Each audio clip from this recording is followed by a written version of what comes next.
Hello everyone, it's Sean and welcome back to my channel. Basically a place where we repair a lot of silly things, primarily kids' toys because I have 4 kids and they're rather rough, and what you see here on the bench today is no different. And I do have more serious repair videos, more structured around the business side of things with different modern electronics used in your household.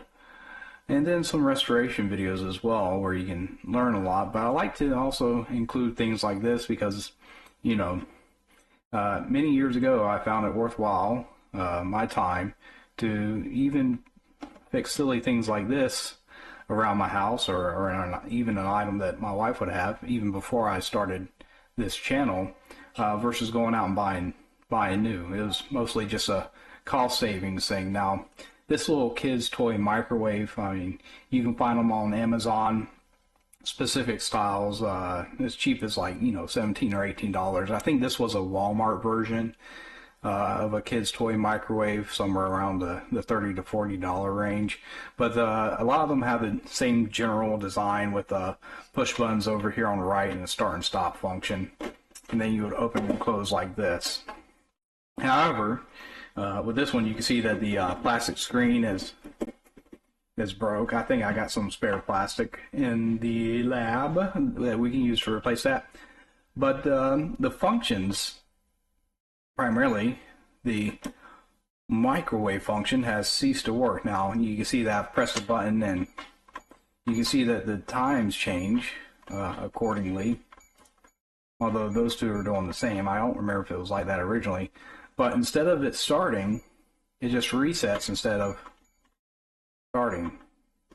It feels like things have gotten off countered or off kilter or something along those lines in here. So I don't think that there's going to be an electronic or electrical issue per se. Probably something more mechanical.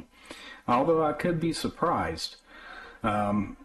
As with all my videos, if you enjoy this channel, even when I do silly things like this, please consider subscribing.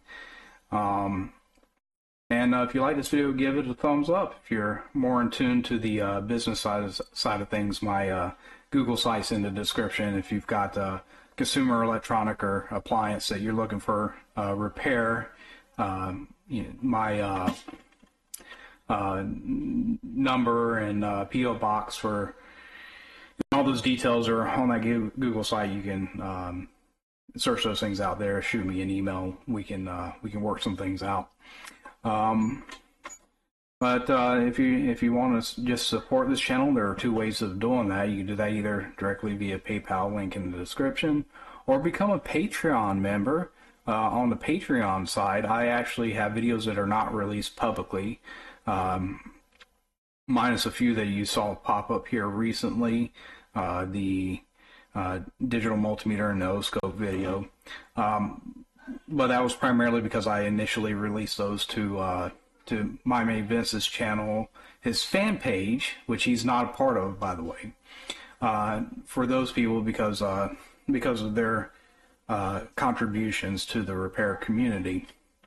And a lot of individuals over there are fairly novice technicians learning the trade, some more experienced, such as myself. I don't engage as much as I used to, but it is what it is. Now, is it worthwhile to repair something like this, being around $35 or so? The typical person is probably just going to throw it in the trash and not think twice about it. But for me it is, mainly because I have I already have things that I can use most likely in my household to repair this. And secondly, my kids aren't really going to care about the fact that the screen is broken or anything, which yes, they did do. But the function they do care about, so we can restore some function to it. So that's kind of what motivates me doing silly little videos like this, is honestly just seeing, even though you have to contend with, did they do it on purpose or not? That kind of thing. Obviously not really acceptable behavior to be trashing items that were given to you. I think this was a Christmas gift or something. But it is nice seeing their reaction when you fix something for them. And yes, I get quite a bit of joy out of that. That being said, well, I suppose we could start with just, we'll start with the easiest thing. We'll disassemble this and get it replaced.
Okay, that was fairly straightforward. I just happened to have some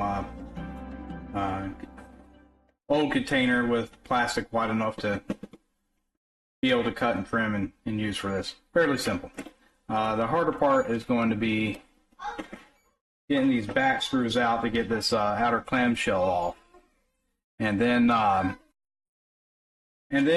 determining what the actual failure is. Now, I believe this has to be depressed right here in order for it to change the mode from time to start. I'm not too sure, or to turn on. We'll figure that out. We have a catch right here that fits into this little opening right here. Probably all, and then a little motor down there. But yeah, unfortunately, this screwdriver is not long enough, so I'm going to have to find one.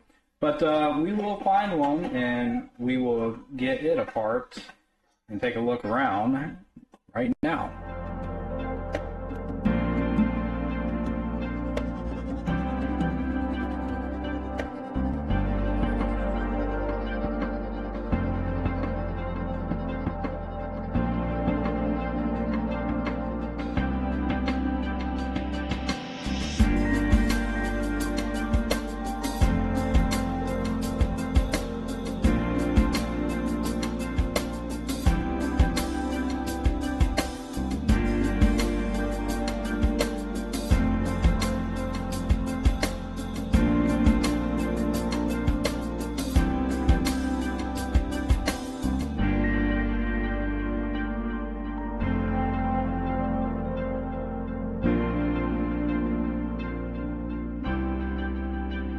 Well, disassembled, we now have it. Battery compartment, 2 wires going into our PCB here. Looks like it is actually marked B positive. And then we got our return, so nice PCB, everything's marked on it.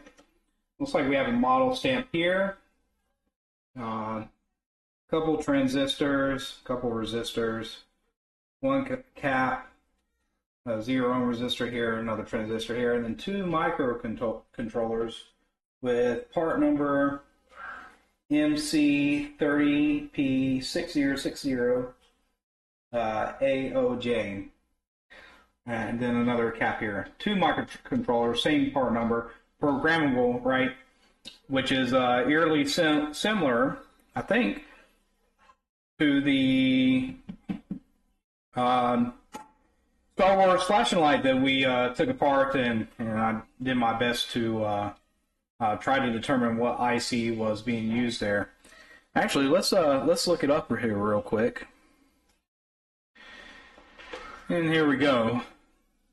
This might be washed out on your screens. You can I make this bigger? I don't think I can. But yeah, eerily similar to the same microcontroller that was, when we were trying to look at the Star Wars thing and trying to determine what IC was there. The pinout on this one is eerily similar to that one. So, hey, maybe the other device is a microcontroller just like this, but whether or not you actually, I don't have the tools to program it, and I've never done programming on a microcontroller before, so that would be a skill set in of its own to learn, but I'm not going to do it for a device like this. But I wanted to address, because these buttons over here seem to be not as recessed. I'm going to clean up this contact here. Obviously, you remember I said, hey, inside this door, you've got a little push button, see right here, that pushes up. Let's see if I can get it into camera. I'll try to get this into camera up here on the left. You see these contacts right? No, that's the LED. My bad. Down here, you have a little switch contact point, but when I push up on the white button, they close. Probably slightly hard to tell.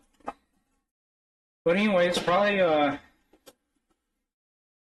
nothing too significant going on with this. I highly doubt that those, let's say, just got stuck in a very specific state and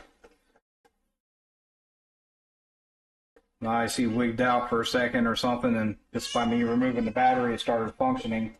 But we're going to address these buttons regardless. And just see if we can get this to seat right again, and then I'll hook it up.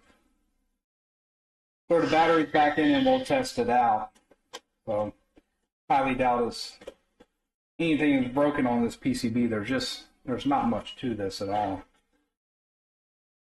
And there it is, removed. Why is it? Oh, buzzer, nice. Why is it so canted on this side? Are these molded pieces? That's just how they are.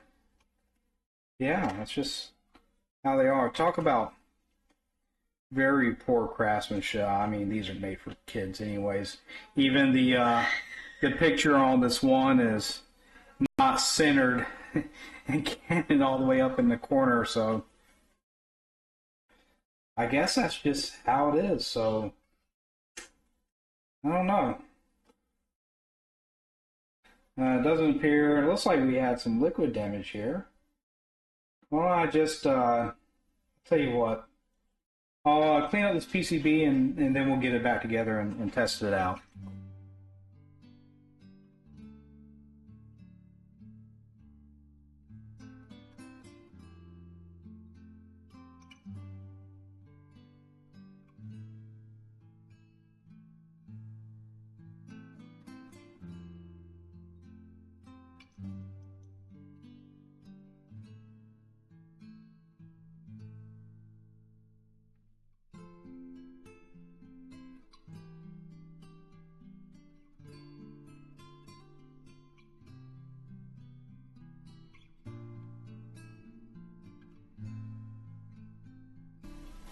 Okay, I guess it's time for the test. 1 minute.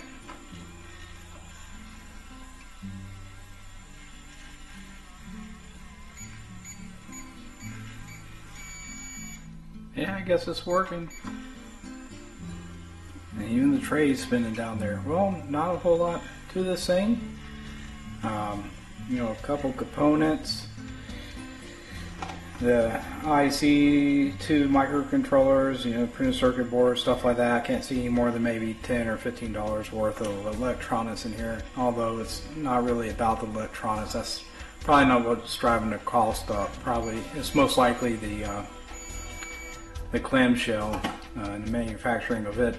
Although programmers for those microcontrollers, I looked them up here recently after a conversation on the video with individual in the comment section.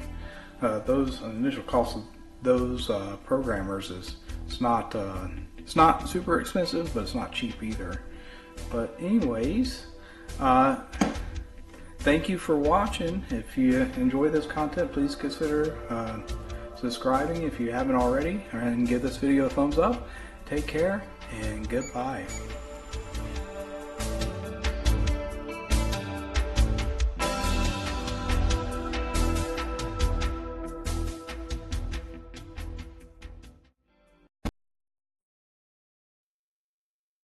Mark?